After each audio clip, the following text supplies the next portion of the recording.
15 years ago, my father threw me out for being pregnant. His last words, "You've brought shame to this family." But what he never knew was the truth behind that pregnancy and the love, the loss, the legacy that followed. Now, they're coming to meet the grandson they never wanted, and they have no idea how much that rejection changed everything. I grew up in what looked like the perfect family. A polished home in Hartford, Connecticut, a father respected as a church elder and business owner, a mother who baked award-winning cookies and kept everything pristine, and a brother who could do no wrong. From the outside, we were the family others envied. But behind the smiles and Sunday services was a home where appearances mattered more than connection. I was the quiet one, always living in David's shadow, always hoping for my dad's praise that never came. Then I met Ethan Wilson. We were partnered for a Romeo and Juliet project in junior year, and what started as a school assignment became something deeper. Ethan wasn't like the other boys. He was thoughtful, kind, and had a soul that spoke through cello strings and poetry. We dreamed of a future together, Juilliard for him, NYU for me. My parents approved of him, or so I thought. They saw the surface. They didn't know the depth of what we shared. They didn't know how much he meant to me. And just after graduation, when our world should have been beginning, everything changed forever. It started with little things, bruises on Ethan's arms that didn't fade, a deep exhaustion he couldn't shake, and a pale cast to his skin that no sunlight could cure. We thought it was just senior year stress or maybe a vitamin deficiency. But then one night, he collapsed at the animal shelter, mid-volunteer shift. That's when the tests began. The diagnosis hit like a freight train: acute myeloid leukemia, aggressive, advanced, already spreading. I remember sitting in that sterile hospital room trying to memorize the doctor's words as Ethan held my hand, calm on the outside while my heart cracked inside. Chemo would start immediately. Prognosis uncertain.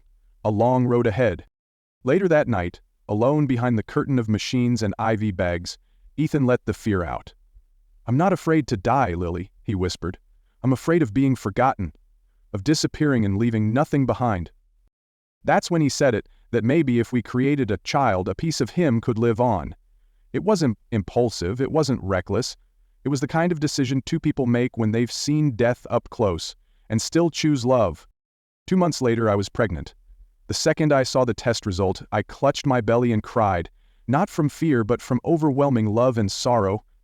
Ethan might never hold our child, but his music, his kindness, his soul would echo forward in this tiny life we made together. I planned to tell my parents gently, carefully. I rehearsed explanations about legacy, about love beyond rules. But before I could find the right words, or the right moment, everything shattered. Ethan collapsed again. This time it was worse. By the time I reached the ICU, he was unconscious, surrounded by beeping machines. I held his hand, whispering our baby's name ideas, hoping he could still hear. And while I was keeping vigil by the boy I loved, my mother was cleaning my bathroom. She found the pregnancy test. I had hidden it in a tissue in the back of the drawer. She didn't even need to ask questions. That night, I returned home to a courtroom. The dining table was set like always, but there was no warmth in that room. Just my parents, sitting cold and silent. The test in the middle like a loaded gun. "Sit down," my father said, in a voice I hadn't heard since I was a child. Sharp, cold, final. Before I could speak, he exploded. "What have you done?" The china rattled under his fist. "After everything we taught you, you go and disgrace this family? This church?" My mother sat still, eyes glossy, but mouth tight. "And Ethan," she added, almost spitting his name. "We welcomed him, trusted him." I tried to tell them about the cancer, about the love. I tried to explain that this wasn't sin, it was legacy. "Ethan is dying," I said through tears. "This baby is the only part of him that will survive." My father didn't hear, or he didn't care. "You fix this," he said, "or you leave this house. Fix this." As if our child was a broken pipe or a stain on a record. As if Ethan's life and death and love meant nothing. I told him I couldn't. I wouldn't. That's when David walked in. David, my golden boy brother, he barely glanced at me before his voice filled with judgment.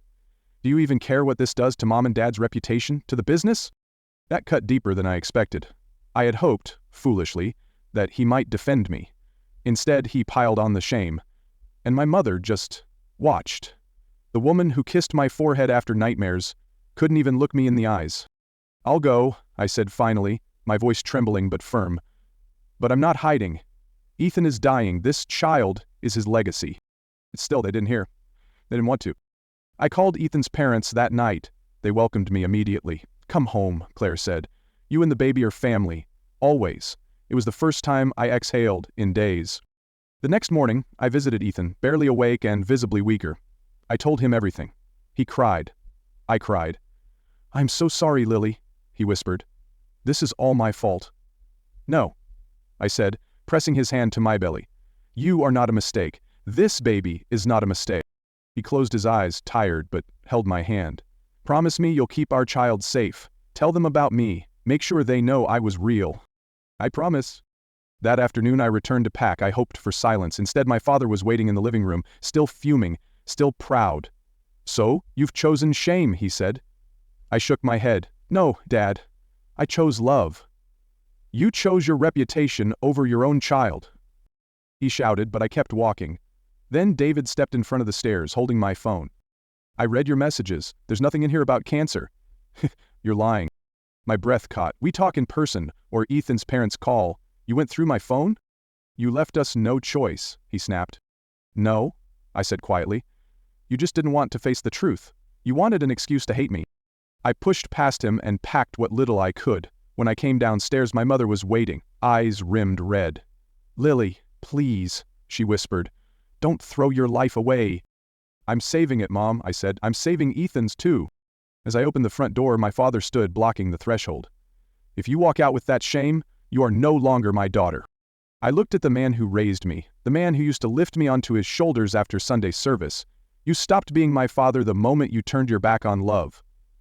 And I walked into the night, pregnant, terrified, heartbroken, but for the first time, truly free. 19, pregnant, disowned. That's how my second life began, not with celebration, not with joy, but with the sound of a slammed door and the echo of my mother's voice saying, "You made your bed, Lily. Now lie in it." The first few weeks after my parents cut me off were a blur of panic, heartbreak, and sheer will. I floated from couch to couch. Ethan's parents took me in at first, kind beyond reason even as their son fought a losing battle against cancer. But I knew they couldn't afford to carry me too. They were already drowning in medical bills and the weight of watching their only child fade. I didn't want to, so I left quietly. For 3 nights, my car became home. I parked behind the hospital where Ethan was being treated, using public restrooms and grabbing the cheapest food from the cafeteria. Each night I curled up in the back seat, with one hand over my belly and whispered to the tiny heartbeat inside me, "We're gonna make it, baby. I don't know how, but we will." Days blurred into each other as I hunted for work. But what place wants to hire a teenager with no degree, no references, and a baby bump she's trying to hide under a too-big hoodie? I was turned away over and over until I stumbled into Sunshine Diner, literally sobbing, overwhelmed, starving, and hopeless. Patty, the diner's manager, looked me up and down and slid a tissue box across her desk. "Be on time. Don't steal. That's all I ask." That minimum wage job barely kept gas in my tank and crackers in my stomach. So I added a second shift, stocking shelves at a 24-hour store, working until 2 a.m., stumbling home, if you can call the back of a car home, and waking up stiff, cold, and alone. Every day after work, I'd visit Ethan.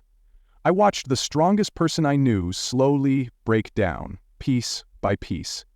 Some days he didn't remember my name. Other days he'd light up at the sound of my voice, asking about the baby we both hoped he'd live long enough to hold. One day, Sarah, my coworker at the diner, found me asleep in the break room, curled up like a question mark. She gently nudged me and asked if I was okay. The lie caught in my throat. I didn't even try. She put her hand on my shoulder and said, "No more cars. I've got a couch. It's yours." Sarah had nothing to spare, just a one-bedroom place she shared with her daughter Zoe, but she gave me what no one else had: kindness without strings. We tiptoed around her landlord, whispering after dark, pretending I wasn't really there. It wasn't perfect, but it was the first time in months I didn't fall asleep shivering. Meanwhile, Ethan was slipping faster than any of us were prepared for. The chemo had failed, his liver was shutting down.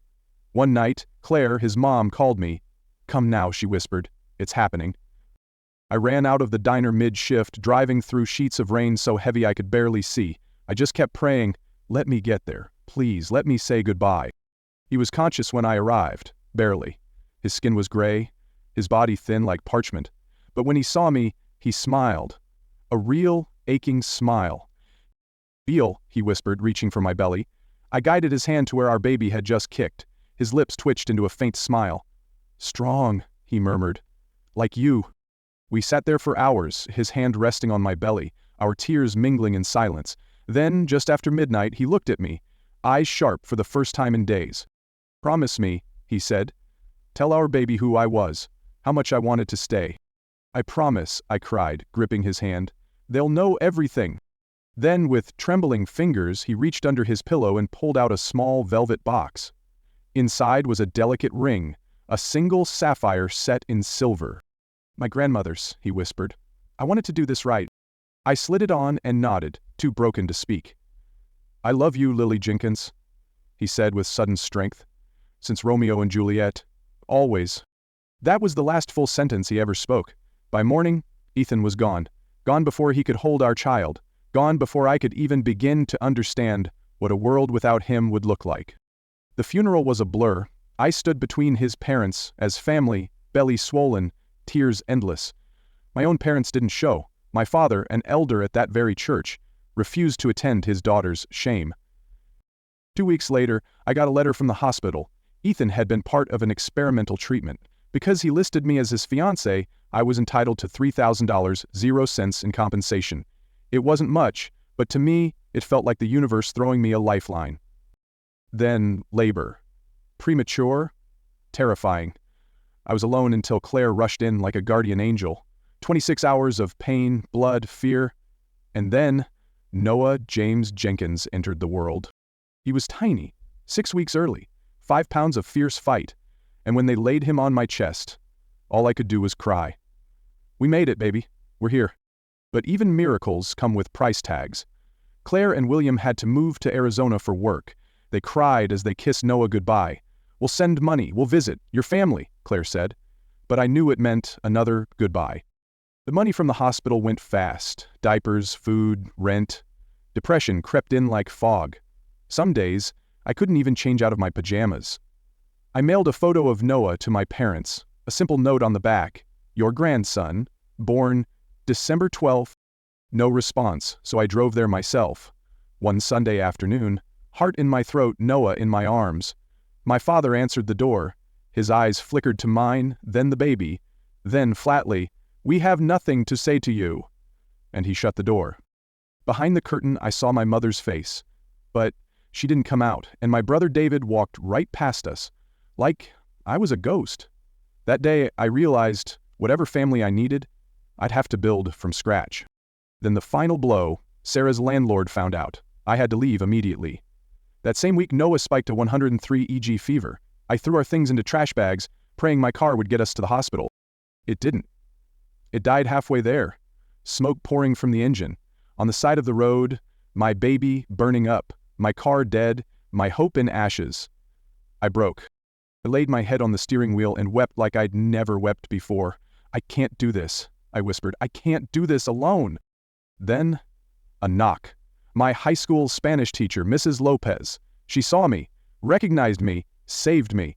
She drove us to the ER, stayed with me while Noah was treated for a serious infection. Then she looked me in the eyes and said, "You're coming home with me."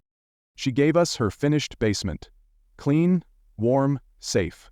For the first time, I could breathe. Carmen, she insisted I call her that, became the family I never had. She watched Noah while I worked, helped me apply for school, believed in me when I didn't believe in myself. One night, she said, "Ethan believed in you. I do too. Your story isn't over, Lily. It's just getting started." And so I began again, with a basement, a baby, and a dream. I started nursing school, worked nights, studied through feedings, and every time I thought I couldn't go on, I looked at Noah, Ethan's eyes, my fire, and I did. 6 months into our quiet, hard-earned stability, life knocked on the door again, this time in the form of a certified envelope. The sender, a law firm I didn't recognize. My first thought was dread. Had I missed something? Was there some unresolved debt from Ethan's treatments? With shaking hands, I dialed the number inside. The attorney on the other end introduced herself with the calm tone of someone who's delivered this kind of news before. "We're handling the estate of Ethan Wilson," she said gently. My heart clenched. Even hearing his name still felt like an ache. She continued, "Mr. Wilson purchased a small life insurance policy during his remission. You and your child are the named beneficiaries." I couldn't speak. I just sat on Carmen's floral couch, my breath caught in my throat, as the lawyer explained the rest. Ethan had also contributed to an experimental cancer treatment. The study had led to a major breakthrough. As a result, the pharmaceutical company was ethically obligated to create a trust for the children of deceased participants. Noah would have his college tuition fully covered, and I, through Ethan's life insurance, would receive $25,000. It wasn't a windfall, but to me it was freedom, enough to step off the edge of survival and finally build a future. That night, after Noah fell asleep, with his favorite dinosaur tucked beneath his chin, I sat under a quilt on Carmen's back porch and whispered to the stars, "You're still taking care of us, Ethan. You kept your promise." With that money, I dropped one of my jobs and threw myself into school full-time. I graduated my prerequisites with a perfect GPA and was accepted into an accelerated nursing program, on a single mother scholarship no less. Noah, meanwhile, was becoming his own kind of miracle. At 3, he was reading books well beyond his age. At 4, he sat at Carmen's dusty piano and, with no instruction, found harmony. By 5, he could play entire melodies from memory. His father's gift lived on in his tiny hands. I graduated nursing school with highest honors, got offers from 3 hospitals. I chose Hartford Children's, drawn to the very corridors that once echoed my grief. There, I wasn't just another nurse. I was a survivor, returning to help others survive. We moved into our first real home soon after, a little 2-bedroom cottage with peeling shutters and a creaky front step that I loved like a friend. I stood in the empty living room, crying quietly, overwhelmed by the journey. Homeless to homeowner, forgotten daughter to fierce mother. I'd done it. Noah danced through the empty halls. "Is this ours, Mom? For real?" Years passed, our life blossomed. I became charge nurse, then on my 30th birthday I was offered director of oncology. I accepted, thinking of Ethan, of all we lost, and all we were still building. Noah thrived too. At 10 he played piano like a seasoned artist. At 12 he composed a piece that won a national competition, performed live at Lincoln Center. Sitting in that concert hall, surrounded by thousands, I felt Ethan there beside me, proud beyond measure. With our steady income we eventually upgraded homes. A 4-bedroom house in one of Hartford's best school districts, just miles from the street where my parents still lived. Irony or fate, I wasn't sure. Our new house had a music room, with a baby grand piano, a gift to Noah. A legacy from Ethan. We built a chosen family. Carmen remained our anchor. Claire and William visited often, doting on their grandson, sharing photos, stories, memories. "He has Ethan's fingers," Claire said once, watching Noah play. "Those hands were born for music." Then came another letter. Another twist in our story. The pharmaceutical company behind Ethan's trial had settled a patent dispute. As part of the agreement, the families of key participants were to receive retroactive compensation. Our portion? $3 million, 0 cents. Plus, royalties. I couldn't breathe. Couldn't move. I stared at the letter for what felt like hours, then cried. This time not from fear or grief, but from sheer disbelief that our pain had seeded something so impactful.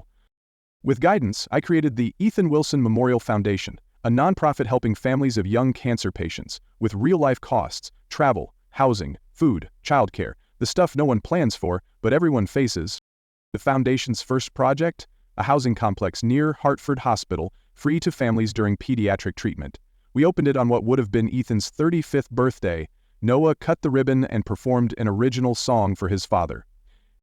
That day, I didn't cry. I just stood tall, heart full, watching our legacy unfold. We weren't just surviving anymore, we were shining. I never expected a local news segment to become the bridge that reached across 15 years of silence. But there it was, an email from my brother, David, subject line, "Saw you on the news." My hands trembled as I opened it. "I've wanted to reach out for years," he wrote, "but didn't know how. Mom and Dad saw the broadcast too. It hit Dad hard. He's been struggling with his health. They'd like to meet their grandson if you'd let them." I sat with those words for days, torn between resentment and curiosity. Anger for the years they'd abandoned me. Hope from that little voice inside, the girl who'd once longed for her family's love. I brought the letter to my therapist, talked it through, cried it through. Finally, I responded. I wasn't ready for forgiveness, but I wouldn't keep Noah from the opportunity to know where he came from. We'd meet, but on my terms, with boundaries, with honesty, and above all, with Noah's emotional safety at the center. David and I exchanged emails for weeks. He told me things I'd never imagined. My father's heart attack had left him reflective, even fragile. My mother had kept a private scrapbook of every hospital award, every article that mentioned me. They were wrong, David wrote. They know it now. They're ashamed, but they want to make things right. We set a date. I told Noah everything. He was 13, wise beyond his years, and listened quietly. Are they bad people? He asked. I shook my head. They're people who made bad choices. But people can grow. We're going to find out if they have. Day came. I cleaned the house like I was preparing for a royal visit. Noah, sensing my nerves, simply said, "We're already enough, Mom. They're the ones who have to rise to us. That boy, his spirit is stitched together from everything we've survived." When the car pulled up, I watched from the window. My father leaned heavily on a cane. My mother clutched her purse like a life raft. David supported them both. I opened the door before they could knock. For a moment, no one spoke. "You look beautiful," my mother finally said, tears glistening in her eyes. I stepped aside. "Come in." They entered a home that told our story. Photos of Noah performing. A portrait of Ethan proudly displayed. When my father saw it, his expression crumbled. "Is that Ethan Wilson?" I said. "Noah's father." Right then, Noah walked in from the music room. The air shifted. My mother gasped. My father visibly trembled. Because there Ethan stood again, reborn in our son's face. "Hello," Noah said gently. "I'm Noah Jenkins. It's nice to meet you." My father stepped forward first. "I'm Robert," he said, voice cracking. "Your grandfather." My mother followed, hands shaking. "May I hug you?" she asked. Noah looked at me. I nodded. He stepped into her arms. We moved to the living room. Noah played the piano softly as I told them everything. Ethan's cancer, our decision to have a child, the abandonment, the rebuilding. My voice didn't shake this time. I wasn't pleading. I was sharing. "I tried to tell you," I said simply. My father closed his eyes. "We wouldn't listen," he admitted. David leaned in, voice low.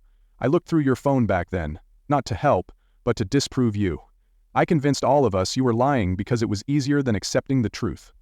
My mother cried softly. "I saw you the day you came back with the baby. I watched through the window and did nothing. I've hated myself for that every day since." There was silence. Noah stopped playing. "Would you like to see some of our photo albums?" he asked. His kindness, it stunned me. After lunch, as we gathered in the garden, I asked the question that had haunted me. Why now? My father's answer was simple. Because I nearly died. And in that moment, I knew I couldn't leave this world without telling you how sorry I am. Without trying to be part of your life again. I looked at Noah. He's my priority. He's always known about you, but also why you weren't around. If this relationship continues, it must be consistent and honest. No second disappearances. "Whatever it takes," my father said. "Please let us be part of his life, even just a small part." That Thanksgiving, we sat around a full table. Claire and William, Mrs. Lopez, hospital friends, and now my parents and brother. Noah led grace. "Thank you for second chances," he said, "and for the strength to accept them. We're not perfect, healing isn't linear, but we are, finally, a family patched together by time, truth, and choice. And that is more than I ever believed possible." If this story touched something deep in you, if it reminded you of your own strength, your family, or the power of second chances, I'd love to hear your thoughts in the comments below. Whether you've faced rejection, found unexpected support, or are still walking through your own hard chapter, your voice matters here. Have you ever had to rebuild your life after being abandoned? Did someone come back into your life after years of silence? Please share your story. We read every comment. If stories like this give you hope or help you feel seen, please consider subscribing to the channel. We tell real, emotional stories of resilience, family, and healing every week. And don't forget to like the video if it moved you. It really helps more people find these powerful narratives. Hit that notification bell so you don't miss the next chapter, because sometimes the stories we need most are the ones that remind us we're not alone. Until next time, be kind, be brave, and never stop believing in your own worth.